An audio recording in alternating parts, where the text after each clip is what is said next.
You know something big is occurring when the Americans notice cricket. Well, such was the magnitude of war-torn Afghanistan's World Cup debut that even the American embassy in Kabul sat up and took notice. This is the tweet they sent out just as the match began. Congratulations to Afghanistan for their win over Bangladesh in the Cricket World Cup. That might have been a little bit premature, given that the game still had about 7 hours yet to run and Bangladesh went on to win easily.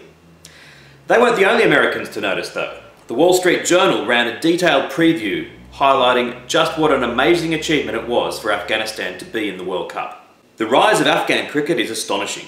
2 decades ago, the sport was virtually unknown to Afghans, but in the midst of war, a love of cricket somehow developed. A governing body was formed. Now, 11 Afghan men will don the blue national team jersey and step out on the Manuka Oval in Canberra in front of a capacity crowd and an Afghan television audience of millions.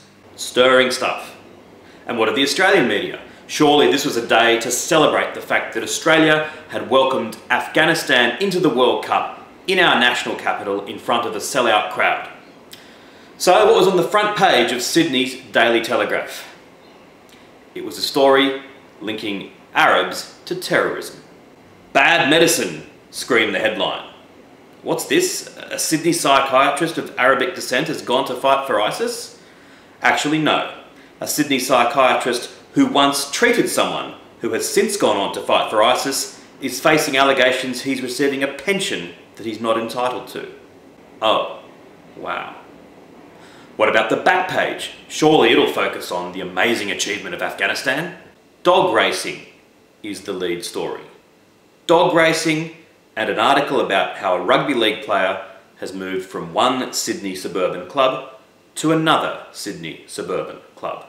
Okay, so let's turn to the cricket section. A double page spread on Michael Clarke and Shane Watson with a photo of Steve Smith. The only mention of the Bangladesh-Afghanistan game is down in the right corner.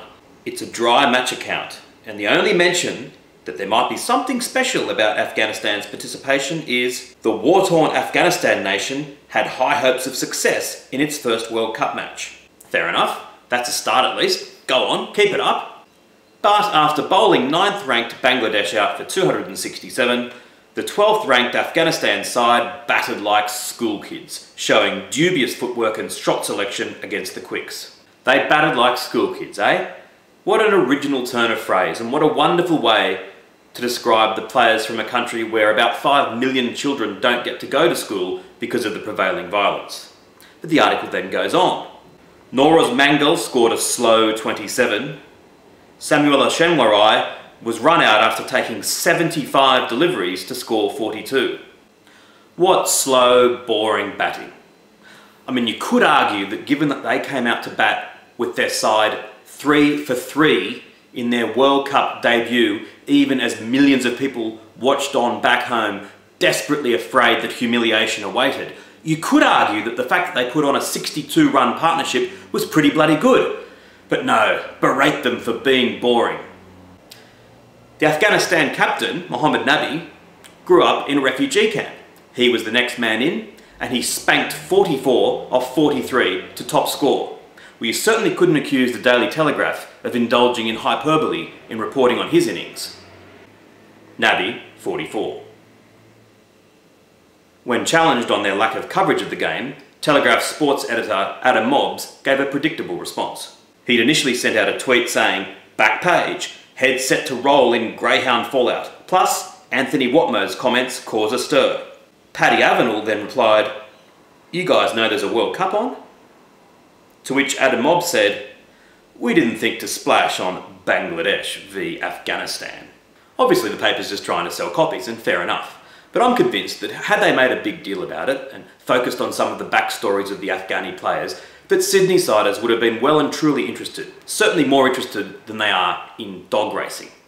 And what's my proof for this? Well, the crowd at the match itself. As Mel Farrell from ESPN said, "I've been out in the stands. I honestly think this is the most enjoyable cricket match I've ever been to. Outstanding." What's more, the crowd was a sellout at 10,972. Now this doesn't sound like much, but Canberra only has 360,000 people, so proportionally it's very good. Indeed, it would be like a crowd of 600,000 turning up to a game in Mumbai. So well done, Canberra. And finally, congratulations to Bangladesh as well. It's easy to forget about them in focusing on Afghanistan, but this was a fine win for them, and I'm sure that the 160 million people that live in this cricket-crazy nation have been very happy today. And that was day 5 of the Cricket World Cup.